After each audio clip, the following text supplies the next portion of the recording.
Cette œuvre, peinte par Élisabeth-Louise Vigée-Lebrun en 1787, est un portrait de Marie-Antoinette et de ses enfants. Le tableau est placé dans l'antichambre du Grand Couvert, qui fait partie du grand appartement de la reine. Âgée de 32 ans, Marie-Antoinette, vêtue d'une robe de velours rouge, bordée de fourrure, est ici représentée avec ses 3 enfants dans le salon de la paix. Sur le côté, un berceau vide évoque son 4e enfant décédé avant l'achèvement de la peinture. L'œuvre peinte après l'affaire du collier représente Marie-Antoinette comme une reine, mais également comme une mère.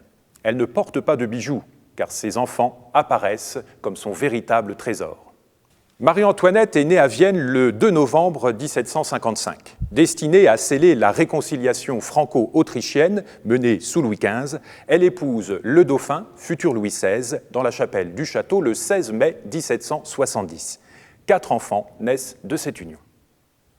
Les contraintes de la cour de France, plus rigides que celles de son enfance à Vienne, l'entraînent dans une recherche d'intimité.